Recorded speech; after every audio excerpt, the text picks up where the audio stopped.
Desde o início do ano, já está em vigor a Lei Brasileira de Inclusão, baseada em uma convenção da ONU, Organização das Nações Unidas, sobre os Direitos da Pessoa com Deficiência. O Estatuto traz regras e orientações para a promoção dos direitos e liberdade dos deficientes. Tem o objetivo de garantir inclusão social, cidadania, acesso à educação e saúde, além de estabelecer punições para atitudes discriminatórias contra essa parcela da população. Todos os dias ouvimos falar sobre acessibilidade, calçada cidadã, cotas para as pessoas com deficiência e inclusão social. Mas isso tudo vai muito mais além do que simplesmente eliminar os obstáculos. É preciso eliminar também o preconceito. Eu sou Matheus Garcia, trabalho no Centro da Juventude, aqui no Departamento para Pessoas com Deficiência. Eu não era deficiente. Devido a um acidente de carro, me tornei deficiente. No início é assustador. Depois a gente passa por um tratamento psicológico. Eu passei 2 anos com a psicóloga. Daí depois eu vi que a vida temos todos iguais. Apesar de eu ter deficiência, mas sou igual a qualquer outro ser humano. De acordo com o IBGE, no Brasil existem cerca de 45 milhões de pessoas com algum tipo de deficiência, seja ela visual, auditiva, motora ou mental intelectual. Em Jacareí, são mais de 50 mil pessoas com deficiência, de diferentes idades e classes sociais. Nos últimos anos, ocorreram avanços importantes em relação aos direitos das pessoas com deficiência. Políticas públicas têm buscado diminuir os problemas e facilitar o convívio em sociedade. E quando a gente pensa em pessoa com deficiência, muitas vezes a primeira coisa que vem à mente é um espaço, uma entidade, uma instituição de referência daquela pessoa com deficiência, onde muitas vezes ela passa a vida toda dela lá. E o que tem mudado na nossa sociedade, na política da pessoa com deficiência de forma geral, é tentar fazer com que esses espaços não sejam os únicos que acolham uma pessoa com deficiência. Porque o grande problema de ter apenas espaços de referência é que a pessoa com deficiência não aprende a conviver com o restante da sociedade e nós, enquanto sociedade, muitas vezes temos obstáculos em conviver com a pessoa com deficiência. Todo espaço público onde nós encontramos as pessoas interagindo, convivendo, deve ser também o espaço da pessoa com deficiência. Só que para isso a gente tem que ter toda uma preparação, a gente tem que ter uma acessibilidade do ambiente. Sancionada em 2015, a Lei Brasileira de Inclusão da Pessoa com Deficiência já está em vigor. E, de acordo com o governo, o objetivo da lei é assegurar os direitos da pessoa com deficiência, promover equiparação de oportunidades, dar autonomia e garantir a acessibilidade no país. A Lei Brasileira de Inclusão, ela é uma conquista das pessoas com deficiência. Há muito tempo já se briga para que você expanda os direitos da pessoa com deficiência. Ela nos ajuda muito no convívio da pessoa com deficiência em relação aos diversos serviços que são oferecidos no mercado. Hoje já não cabe você pensar, por exemplo, que a pessoa com deficiência simplesmente tem que ter uma renda garantida e um atendimento na saúde. Hoje a visão é muito mais ampla, que a pessoa com deficiência vá além simplesmente das políticas de assistência do governo, mas que ela possa ter acesso aos bens e consumo no mercado, aos serviços prestados em igualdade de oportunidade. Entre as novidades da nova lei estão o direito ao auxílio inclusão, que garante renda extra para as pessoas com deficiência que ingressam no mercado de trabalho, proibição da cobrança de valores adicionais em escolas e planos de saúde, obrigação dos editais de concurso e processos seletivos terem versão em libras, possibilidade de sacar o FGTS para aquisição de órteses ou próteses. E também nas questões de acesso ao mercado de trabalho, facilitando o acesso da pessoa com deficiência para além da lei de cotas, ou seja, estimulando que a pessoa com deficiência tenha no mercado de trabalho uma oportunidade de desenvolvimento e também nas políticas de educação, para que ela possa se preparar, se qualificar. Marcelo perdeu a visão há 5 anos. Dentista, deixou a profissão por conta da deficiência. Hoje está à frente do Conselho Municipal das Pessoas com Deficiência de São José dos Campos. Segundo ele, a lei vem regulamentar as conquistas das pessoas com deficiência. O pessoal está se qualificando, o pessoal está indo para dentro das universidades, para os cursos técnicos, está indo para o mercado de trabalho. Então as conquistas estão sendo grandes, certo? Existem ainda alguns receios. O pessoal reclama muito da questão de diferença salarial, né? Então a lei Brasileira de Inclusão, ela chega dizendo já que não pode mais ter essa diferença salarial, né, devido à deficiência. Então, são conquistas que a gente teve, só que a sociedade ainda demora um pouco mais para absorver todas essas conquistas, né? Para Marcelo, as conquistas ajudam na independência dos deficientes e o mercado já percebeu esse novo consumidor. No campo das tecnologias, principalmente, né, surgem cada dia surge uma tecnologia assistiva, né, ou inclusiva, que ajuda, ou é um deficiente físico, um intelectual, né, um sensorial. Então, hoje em dia, até mesmo as empresas estão vendo já, né, a importância da pessoa com deficiência que está no mercado, né? Então, é uma pessoa que consome também produtos. Então, a necessidade também de se fazer alguns produtos que sejam mais acessíveis, né, mais adaptados. O ideal é que o convívio com a deficiência se torne algo natural, mas para isso, muitas barreiras ainda precisam ser superadas. Quanto mais pessoas com deficiência a gente encontra, quanto mais pessoas com deficiência a gente convive no nosso círculo de amizade, na nossa família, no nosso bairro, enfim, mais aumenta a nossa capacidade de sermos inclusivos, de podermos conviver na diversidade, que é o que nós queremos. Não adianta, por exemplo, eu ter todas as frotas de ônibus adaptadas, se na hora que o ônibus para e desce a rampa, os passageiros começam a reclamar, poxa, mas está demorando, eu vou perder minha viagem, demora muito. Não adianta, a gente precisa construir essa mentalidade coletivamente. Aos poucos, né, vão se criando os mecanismos para tornar uma coisa natural, né? Não ser um absurdo chegar um cadeirante para fazer uma palestra, ou se você estiver numa palestra, o palestrante ter pensado em fazer uma audiodescrição do slide dele e ter do lado dele uma pessoa traduzindo em libras. Quanto mais a gente tem uma sociedade diversa, mais interessante eu acredito que fica o nosso papel enquanto cidadão, porque nós precisamos sair do quadradinho que a gente só está acostumado a conviver com pessoas parecidas com nós, né? Que têm as mesmas situações, os mesmos contextos. A gente precisa avançar um pouco e descobrir universos diferentes. Lembra do Matheus do início da reportagem? Sua maior vitória depois do acidente foi voltar a trabalhar. Foi muito bom, foi um prêmio, um presente que eu ganhei na minha vida.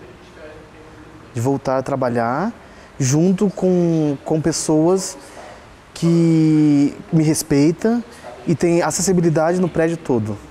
Conhecer a cultura e vivenciar o dia a dia da Nova Zelândia deve ser uma prazerosa experiência, ainda mais se quem vai gosta do principal esporte do país, o rugby.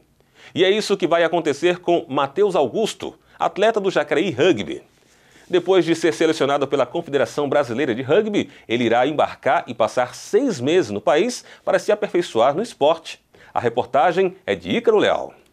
A Nova Zelândia é um país da Oceania conhecido por ser a terra do rugby. Atrai os olhares de milhões de fãs desse esporte, que é bem difundido e praticado por lá.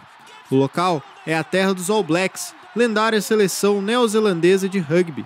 Além de serem os atuais campeões mundiais, eles têm o haka, tradicional dança maori, como marca registrada.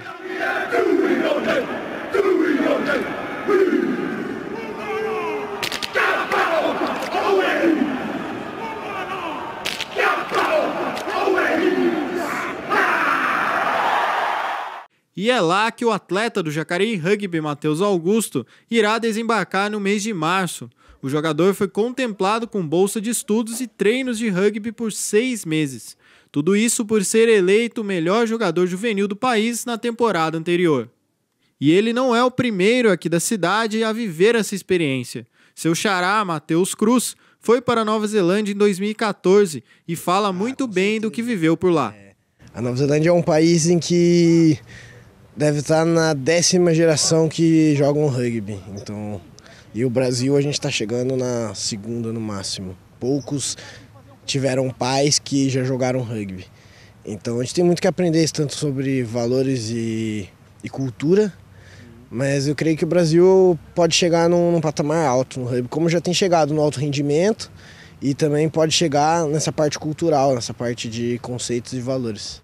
Para o manager do CT de São José dos Campos da seleção brasileira, Fernando Portugal, a diferença do rugby apresentado por Cruz antes e depois da viagem foi enorme, e isso também deverá acontecer com o Matheus Augusto.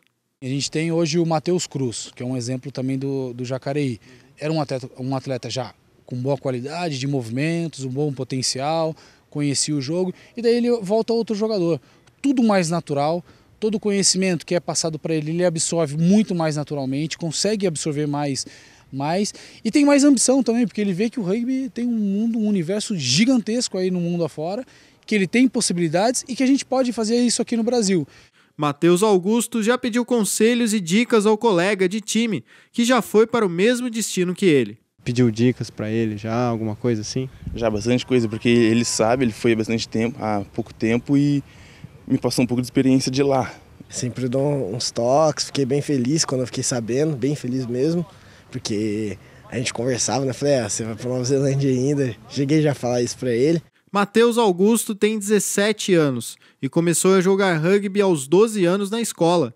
Na seleção ele treina duro, mas mesmo assim não esperava por essa oportunidade.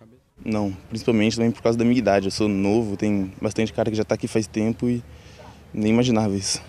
Uma surpresa. Eu estou treinando ao máximo para chegar lá e tá não no nível deles porque é difícil, mas para conseguir bater de frente também e dar o meu melhor lá.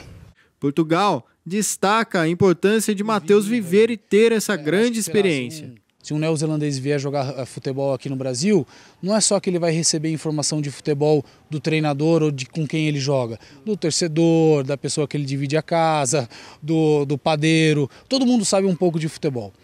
E acho que a experiência que ele vai ter com o rugby lá na Nova Zelândia vai ser isso.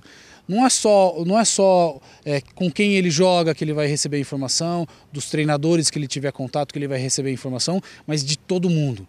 Com qualquer pessoa na rua que ele conversar, na loja de material esportivo quando ele for comprar, ele vai sempre conversar. Então viver esse ambiente de rugby, ele vai enriquecer demais, acho que a visão, as tomadas de decisões dentro do campo, o jogo vai ficar um pouco mais claro para ele, um pouco mais natural.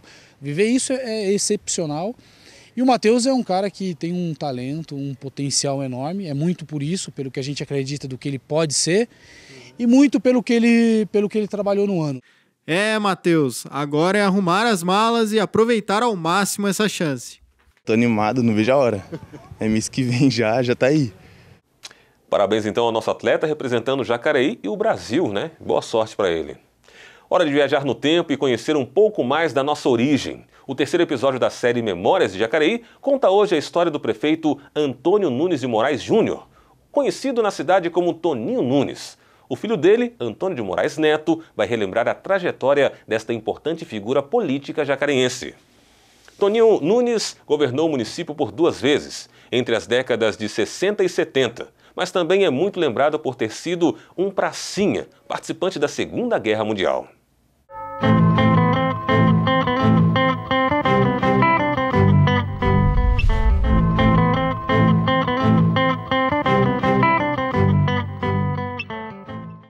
Foi uma pessoa, quando criança, muito esquizofrênica, foi aluno da escola agrícola, dava muito trabalho para o meu avô, e muito peralta, mas era inteligente. Ele cresceu lá na escola agrícola, fez vários cursos, inclusive em Pinhal, como técnico agrícola. Com 18 anos, foi convocado pelo Exército para integrar o primeiro escalão da Força Expedicionária Brasileira para a Segunda Guerra Mundial. Então, teve várias, lá em Caçapava, treinamentos e tal, e depois, com outros amigos dele, foram para o Rio de Janeiro, onde com um navio alemão, um navio americano, desculpa, ele foi para a Itália, para Nápoles, e lá foi distribuído para as companhias, batalhões e tal. Começou a entrar na política em 1950, se não me falha a memória, fazendo campanha do professor Jó Aires Dias, certo? Aqueles carrinhos de alto-falante e tal, e o meu avô percebeu aquilo e começou a não gostar muito. Aí que foi descobrir que era ele que estava falando na cidade, dentro do carro e tal, e começou. Aí foi candidato a vereador, certo? Foi o vereador mais votado naquela época, e juntamente com 4 vereadores da época sobressaíram, que é ele, Antoninho Nunes, Afonso Rosa da Silva, Aldo Lopes da Costa e Jair Ferraz. Os 4 que sobressaíram, certo? Tentando, como é que se diz, virar a política de Jacareí. Estava muito parada, estagnada, e saiu com aquele slogan na época, os 4 mosqueteiros. Era uma pessoa assim, meio... não é que não dava muita assistência, o problema dele é política. É de manhã, de tarde, de noite, comia política, jantava política, mas era um bom pai, muito atencioso, certo? Eu ficava mais com a minha mãe, porque ele estava naquela correria. Antigamente a política não é como hoje. Como é que se diz na gíria? O pau quebrava, muita briga. E vinha até reforço da força pública naquela época de Taubaté para separar a ala 1, a ala 2, aquele lado de lá, o lado de cá, na praça. E o pau quebrava ali, descia o cacete na turma, a polícia. Então foi agitado com a família e a gente acompanhava muita briga, saía soco, tiro. O negócio não era brincadeira naquela época. Mas contudo ele era um pai presente, entendeu? Preocupava com a família, mas sempre naquela correria, meio agitado. E contudo, era um ótimo orador, falava de improviso várias horas, escrevia muito bem. E da família falava que ele era o mais inteligente dos 4 irmãos, dos 3 irmãos, mais ele 4. Quem ajudou muito na primeira administração para levantar a prefeitura, para poder movimentar a administração, foi um grande empresário aqui de Jacareí, que é testemunha. Se eu estiver falando mentira, que vá procurá-lo. Foi Ed Shaquib, foi vereador aqui. O Fred sempre foi janista no lado do meu pai, sempre foi Toninho Nunes. Chegado em casa, empresário, tinha um posto de gasolina na entrada aqui da ponte para o Paraíba, que vai para o São João, à esquerda, ele tinha um posto de gasolina. E quando meu pai ganhou a prefeitura, ele ajudou, pôs pneu nas ambulâncias que não tinha. Tinha um trator chamado Urso, que fazia um barulho na cidade, porque o lixo na época, a prefeitura que pegava, né? Recolhia o lixo na época. E colocou as viaturas para funcionar e combustível. Por conta dele, lógico que a prefeitura deve ter ressarcido futuramente. Mas o Fred foi um grande mão direita do meu pai. Está aí vivo até hoje para quem quiser saber. Na campanha política ele conheceu o Jânio era governador do estado. E ele sempre do lado do Jânio, o Jânio sempre ajudou Jacareí em obras, certo? Na primeira gestão dele aí nós temos um fórum. Foi ele que fez o fórum. Eu tenho até a maquete, a foto da maquete do arquiteto do governo do estado na época, certo? Só que era o Carvalho Pinto já, para ele escolher o tipo de prédio e tal. Então é do tempo do meu pai que fez o fórum. Na primeira vez ele que foi que criou a Guarda Municipal em 1960. A Guarda fez 55 anos agora, em outubro. Tudo com sacrifício. E devo lembrar ainda, para quem não sabe, as más línguas, que houve, a rodoviária foi no tempo dele a primeira, com sacrifício, com parcos recursos. A segunda gestão dele aí foi criado o SAI. O SAI é dele, projeto dele, certo? O SAI, outras pontes aí, asfalto da 9 de julho, da Senador Miguel, reforma do cemitério, tudo é do tempo dele. Ele era povão. Meu pai era muito simples, não andava muito em carro oficial, andava de bota, ia no sítio, do jeito que vinha, entrava no gabinete, tinha caminhonete, entendeu? Ele era do povo. Até que, eu quero frisar aqui bem, na primeira gestão, quem acompanhava o prefeito eram os carroceiros, charreteiros, certo? Os caminhões de aluguel, era na época. E quem usava muita charrete na época, que não usava táxi, acho que não tinha, eram as mulheres que frequentavam a zona de Meretrício, que tinha muito de Jacareí na época. Tem que falar, certo? Então elas usavam muito a charrete para ir na farmácia, para ir em tal lugar. Então meu pai era do povo e esse pessoal acompanhava, não é como hoje. Hoje está tudo diferente. Os comícios eram nos bairros, certo? Por exemplo, na Matriz, no Rosário, no Jardim da Lavalpa. E depois do comício eles vinham carregados pelo povo, no ombro. Na primeira vez vinha todo mundo cantando e falando, Antoninho, Jair, Antoninho, que era o vice dele, o Jair. Então era essa política no passado. Ninguém morre enquanto viver no coração de alguém. Essa é a frase que está no cemitério, no túmulo dele, com farda do Exército. É farda da FEB do Exército, entendeu? É essa que eu defino aí para ele aí.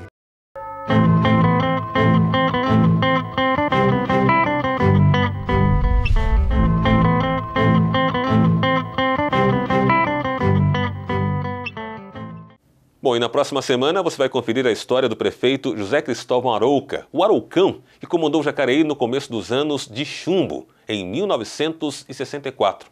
Não perca! E termina aqui a edição do Notícias de Jacareí de hoje. Todas as reportagens estarão disponíveis em nosso endereço eletrônico, youtube.com/TV Câmara Jacareí. Você também pode e deve curtir a nossa página no Facebook. Acesse facebook.com/TV Câmara Jacareí. Obrigado pela companhia e até a próxima semana.